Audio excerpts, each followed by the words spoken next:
foi demitido na justa causa, mas você tem certeza absoluta que nunca roubou nada de ninguém. Na realidade, o patrão disse que você devesse procurar lá a justiça. Vá lá, se embora para a justiça, porque eu não devo nada a você. Você foi demitido na justa. Você nem sabe qual é o motivo dessa justa causa? Preste atenção nesse vídeo, que ele é para você.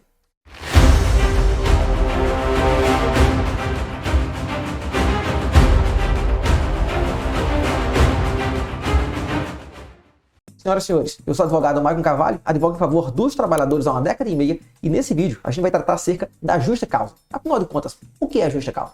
A justa causa nada mais é do que um motivo extremamente justificado para quebrar o contrato, para acabar com um contrato por culpa do trabalhador. Então, se o trabalhador tiver feito alguma coisa muito intensa, muito agressiva contra o patrão ou contra o seu empreendimento, poderá haver sim a justa causa. Nessa situação de justa causa, não vai haver pagamento de aviso prévio, multa de 40% da FGTS, o FGTS que está depositado não vai ser recebido e até o seguro-desemprego vai ser perdido.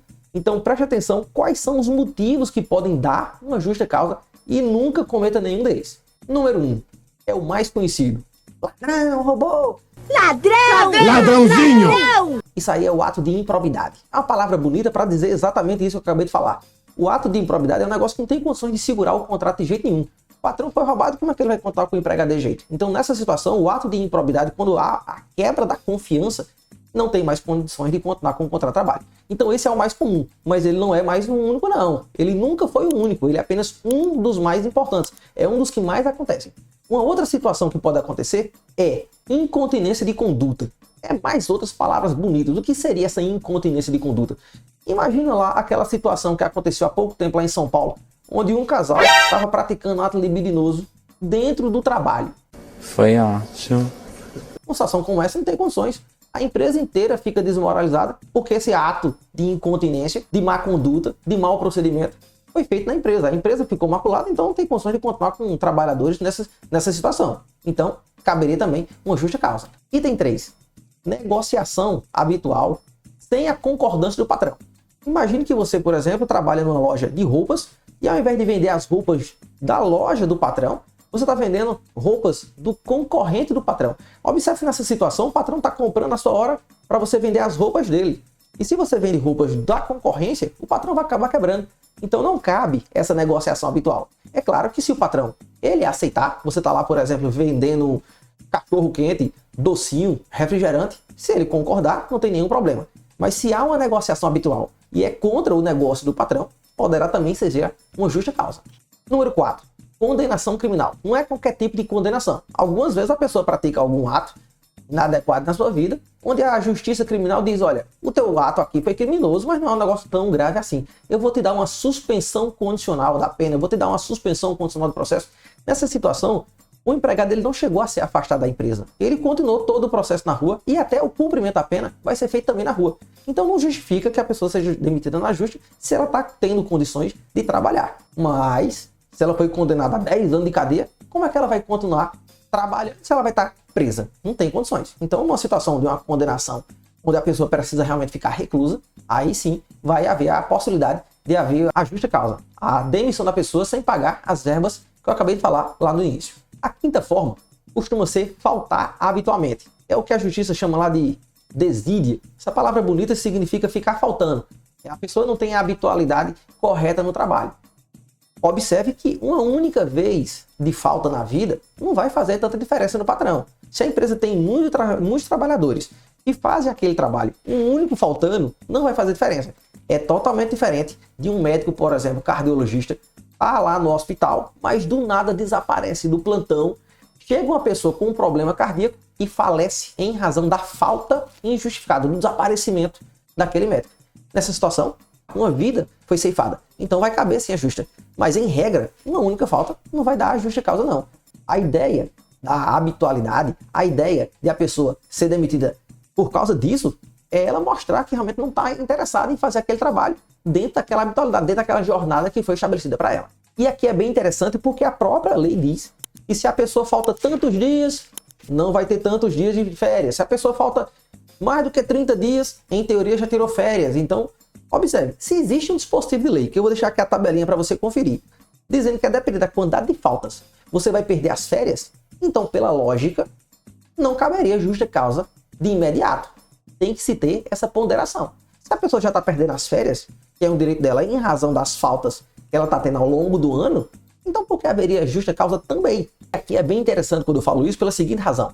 A justa causa ela tem que ser empregada de imediato.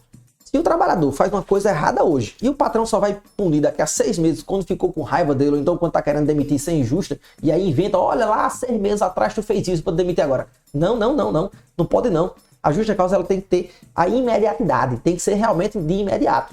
Se a pessoa passou 6 meses, passou meio mundo de tempo para fazer a punição, então não pode. Essa demissão ela vai ser injusta. Presume-se que houve um perdão tácito. Então se a pessoa perdoou, porque ela se arrependeu do perdão? Perdoou, é vida nova, vida que segue. Tem que ser de imediato. Observe que além da imediatidade, tem que ter a proporcionalidade. Uma única faltazinha na vida, em regra, não vai dar justa causa. Então o patrão não pode pegar uma coisa bobinha e dar logo a justa causa. Se a coisa é simples, então dá-se uma advertência, dá-se suspensão. A lei não traz de forma clara quantas advertências serão, quantas suspensões serão. Cada caso é um caso. Então, advertências iniciais são razoáveis. O caso está se repetindo de novo, suspensão. 1, 2, 3 vezes, vai depender do caso. Para só então ser uma justa causa. Alguns casos, como acabei de falar da morte do paciente, poderá ser aplicada a justa causa de imediato. No caso de um roubo, ninguém vai ser roubado hoje no pneu, amanhã no carro, depois no avião, para só então demitir. Então, no caso de um muito grave, pode ser que tenha a justa causa de imediato, mas em regra tem que seguir essa gradação até dar realmente a justa causa. Uma sexta causa muito comum é a questão da embriaguez, mas o TST tem entendido que não. A embriaguez, existem duas situações. Existe a embriaguez em que o sujeito se embriagou uma única vez na vida e foi trabalhar embriagado, caberia a justa causa, mas existe a embriaguez no qual a pessoa ela é dependente química. Nessa situação da pessoa dependente química, ela deve ser internada para melhorar a saúde dela.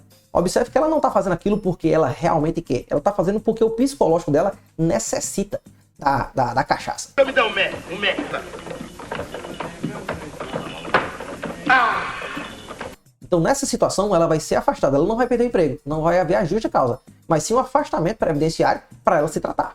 Uma sétima hipótese é a questão da insubordinação. O patrão, quando contrata o trabalhador, ele está comprando horas de vida daquela pessoa. Então, a pessoa, quando recebe salário, ela recebeu dinheiro em troca de um pedaço da vida dela. Então, se o patrão contratou horas, é razoável que o empregado faça o que foi combinado. Se foi combinado logo no início, que uma pessoa vai, por exemplo, carregar saco de cimento o dia todinho, descarregando um caminhão, não é razoável que depois do almoço ela diga, olha, eu tô cansado, não vou mais descarregar saco de cimento não. Observe que isso é uma insubordinação. É diferente de o patrão exigir força de trabalho que não foi combinada. A pessoa foi contratada para servir cafezinho. Aí o patrão manda descarregar saco de cimento. Não foi isso que foi combinado. Então, se houver uma combinação logo no início, dizendo que é para fazer determinado serviço, e o patrão manda fazer o serviço, e a pessoa não quer fazer dentro do seu expediente de trabalho, isso é insubordinação. E aí sim, haverá a questão da justa causa. Do contrário, não. Uma oitava hipótese é a questão do abandono de trabalho. E aí você me pergunta, mas doutor, você não falou da desídia lá em cima?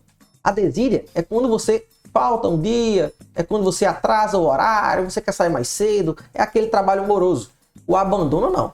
O abandono é a pessoa passar umas semanas, eu vou viajar agora, e aí desaba, desaparece, não dá sinal de vida. Abandona mesmo, passa uma semana fora. O abandono de trabalho é quando a pessoa falta sem nenhum motivo justificado, não dá explicação a ninguém. Então o abandono vai ter que seguir aquela lógicazinha da tabelinha, que eu vou colocar aqui de novo. Veja que existe uma distinção entre a desídia e o abandono. Tem uma lógica um pouquinho diferente. Em uma, trabalho moroso, na outra, o desaparecimento. A pessoa realmente quer ir-se embora, quer parar de trabalhar. Ela abandona o serviço. Não gosto de trabalhar, não. O patrãozinho manda uma cartinha para ela dizendo, ei, volta para cá, e ele simplesmente não fala. Acontece muito isso quando as pessoas recebem benefício previdenciário, e aí quando o INSS dá alta, a pessoa não comunica ao patrão. O patrão não tem como adivinhar que a pessoa saiu do benefício previdenciário. Então, se você saiu do benefício previdenciário, avisa ao patrão. Patrão, olha, tô pronto aí, tô esperando o senhor me chamar. Avise pelo WhatsApp, avise pelo e-mail. Não vá ficar de boca não, porque senão o patrão vai dizer que você abandonou o serviço e aí qual vai ser a sua prova de que você estava pronto para voltar para a empresa? Gostou desse conteúdo? Dá um joinha, acha que pode contribuir para alguém? Compartilha com essa pessoa. E lembre sempre, quem não luta pelos seus direitos não merece os direitos que tem.